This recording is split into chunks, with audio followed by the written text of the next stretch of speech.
Apa macam air yang kemarin diterangkan? Ada berapa macam air? Apa? Empat. Yang buka buku lah Jong. Ayo. Jadi buka buku lah Pak. Buka piringan. Nanti.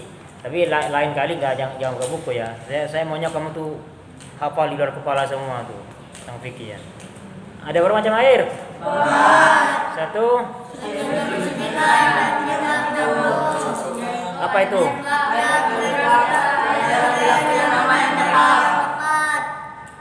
Air mutlak. Apa air mutlak? Ialah air yang tidak punya nama yang tetap. Tidak punya identitas, tidak punya nama yang tetap ya. Yang punya nama bukan mutlak namanya. Apa contohnya yang punya nama? Kopi, teh, air kelapa punya nama. Itu bukan air mutlak. Gimana untuk bisa nggak? Tidak bisa. Karena yang bisa untuk bersuci adalah air mutlak tadi, suci dan mensucikan ya. Dan juga tidak makruh. Yang tadi itu apa diantaranya yang boleh dibikin bersuci? Ada berapa macam? Semuanya airnya. Selain itu bukan. Ini itu kan pembagian air. Air yang bisa dibikin wudhu belum saya terangkan? Belum. Oh, lupa saya. Air hujan, air permata air, air sumur. Nah, itu maksudnya ya. Air embun, air es. Tapi yang sudah mencair ya. Hah? Danau ya. Air sungai, air laut. Dah. Satu apa tadi? Suci, mensucikan, tidak makruh. Itu air mutlak ya katanya. Yang kedua, apa itu? Hah? Air mustamar. Bukan, lupa semua kan? Baru seminggu yang lalu.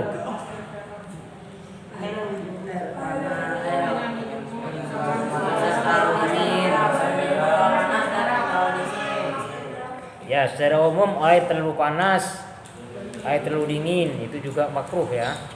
Tapi mutlak juga dia termasuk mutlak. Apa mutlak? Tidak punya nama ya. Hanya panas saja. Kepanasannya itulah yang dimakruhkan karena khawatir kena penyakit. Nah, kecuali kalau dia panasnya dengan apa tadi? Panasnya kena matahari tapi dia wadahnya pakai emas atau perak. Nah, itu tapi sebetulnya itu khilaf ulama. Tapi kalau menurut Imam Nawawi itu tidak ada dalilnya ya. Itu hanya hasil ijtihad ulama. Khawatir kena penyakit belang-belang. Makanya dimakruhkan. Tetapi kalau yakin berpenyakit bukan makruh, lagi haram. Kalau ya apalagi dokter yang menyatakan jangan pakai ini ya, kamu kondisi kulit kamu sensitif dengan ini. Kalau kamu pakai air ini bisa fatal misalnya. Nah, kalau sudah begitu malah haram. Nah, kalau yang makruh tadi itu hanya sekedar khawatir, dikhawatirkan kena penyakit, maka oleh ulama dimakruhkan agar dihindari khawatir. Termasuk juga tadi apa? Yang terlalu panas, juga terlalu dingin. Tuh, tapi itu masuk air mutlak kan ya? Kenapa? Tidak punya nama. Karena panas. Yang ketiga air apa namanya? Suci tapi tidak mensucikan. Apa itu? Apa artinya mustamal?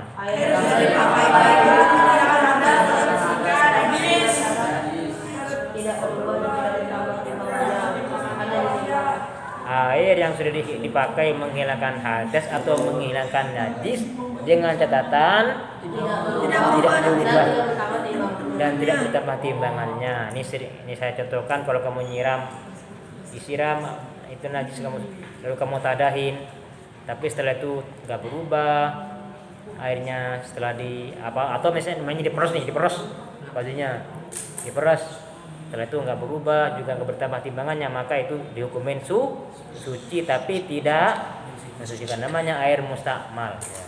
Ada berapa syarat mustakmal? 3. Satu, basuhan yang wajib. Yang kedua,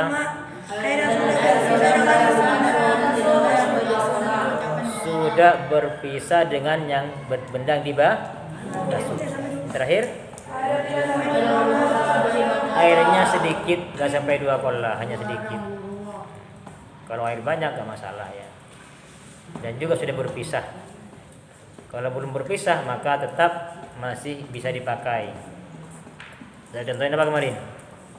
Ada bak 1 ember, 1 bak wudhu, kamu 5 orang, kamu celupin tangannya. Ketika basuh tangan celupin semuanya. Ada 5 orang dalam tuh. Nah itu selama tangan belum diangkat, maka air yang menggenang itu masih suci dan mensucikan. Karena bukan musta'mal namanya itu. Ada teman yang lain mau minta untuk mengusap rambut, mengusap kepala, boleh. Ambil dulu, usap rambut yang lain misalnya nih. Karena masih belum musta'mal. Kenapa? Belum berpisah dengan yang dibasuh. Baru setelah diangkat semua tangan itu, yang sisanya itu namanya sudah berpisah dengan yang dibasuh, maka musta'mal namanya. Dan juga kenapa? Karena nggak sampai 2 kolah, hanya 1 bak. Paham ya? Ya, terus apa lagi yang termasuk suci tidak mensucikan, apa lagi? Air yang tidak sampai 2 kolah. Bukan.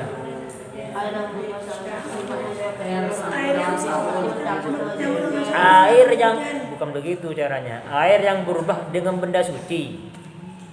Air yang berubah dengan benda suci. Kalau air berubah dengan benda najis, najis. Nah, ini benda suci. Seperti sabun kan suci kan, tapi bisa merubah air. Nah, itu airnya hukumnya apa?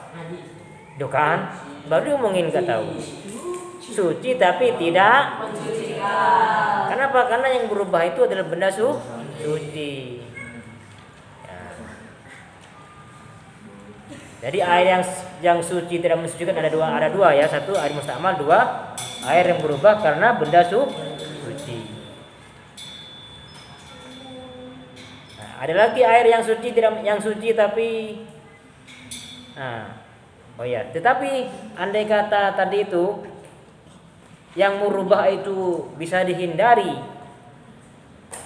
tapi masih tetap berubah, itu yang dimaksud yang suci tapi tidak mensucikan. Tapi kalau nggak bisa dihindari nggak apa-apa. Apa contohnya? Saya contoh kemarin ada kolam, perhatikan kolam, sudah 2 kolam airnya, cuman di sampingnya banyak pohon ya, lalu tiap hari jatuh dedaunan, akhirnya berubah busuk. Hanya lama kan busuk tuh ya daun tuh kan, akhirnya berubah karena busuknya daun berubah jadi hitam. Nah itu namanya nggak bisa hindari. Nah sekalipun itu berubah kan benda suci juga ya daun, tapi karena nggak bisa dihindari itu masih bisa mensucikan. Paham ya? Kalau tadi itu sabun itu kan bisa dihindari kan, ya kan. Kalau kau dicampur nggak apa-apa kan sebetulnya, tapi kamu campur akhirnya jadi berubah sabun, akhirnya itu tidak mensucikan. Nah, sama juga jangan tadi itu ada air 1 kolam banyak nggak ada daun-daunan, tapi kamu malah tuangin apa? Daun-daunan, tuangin sampah, akhirnya berubah. Nah itu namanya disengaja kan. Nah itu sama dengan posisi sabun tadi itu, suci tidak mensuci. Paham ya? Tapi kalau memang nggak bisa dihindari kayak tadi itu, nggak mungkin kita tiap hari mau memilih daun tuh agar dibuang supaya gak merubah ke air. Nah kalau itu tetap bisa mensuci atau berubah dengan lamanya tergenang. Karena lama tergenang akhirnya setiap hari kena matahari, bahkan kalau musim hujan kena hujan, akhirnya jadi berubah hijau atau kena lumut. Nah itu nggak bisa dihindari, maka hukumnya suci mensucikan. Terakhir yang keempat, air apa? Najis ya. Apa najis itu? Air najis yaitu air yang tidak sampai 2 kolam dan tidak najis yang tidak dimaafkan sampai ada 2 kolam dan 2 kolam yang berubah. Apa? Warnanya Enggak nyambung.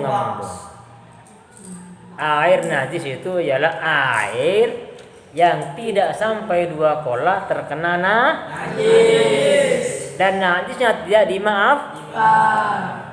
Tapi kalau najisnya dimaafkan nggak masalah. Apa contohnya? 1 gelas tiba-tiba ada lalat cemplung, tiba-tiba mati di dalam bangkai ya.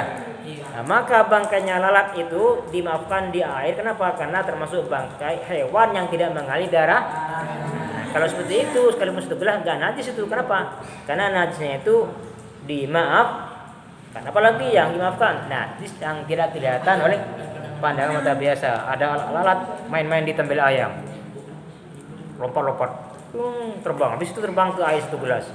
Kan pasti di kakinya kan pasti ada najis ya. Kan tadi kelihatan main di tembel ayam kan? Cuman dilihatin pandangan mata biasa nggak mungkin karena terlalu kecil. Kecuali pakai mikroskop. Nah itu namanya nggak kelihatan. Maka ketika kena air, kena kuah kamu, sayuran kamu, yang hanya kuahnya 1 ember, nah nggak apa dimakan lagi. Yang penting nggak jijik tapi. Kenapa? Najisnya dimaafkan. Kenapa? Nggak kelihatan pandangan mata biasa. Paham ya? 1. Yang kedua apa? Yang kedua? Nah, atau sampai 2 kola tapi sampai sudah berubah karena najis itu. Jadi berubahnya dengan najis. Tapi kalau berubahnya dengan benda suci tetap tapi tidak mensuci. Paham ya? Baca doa.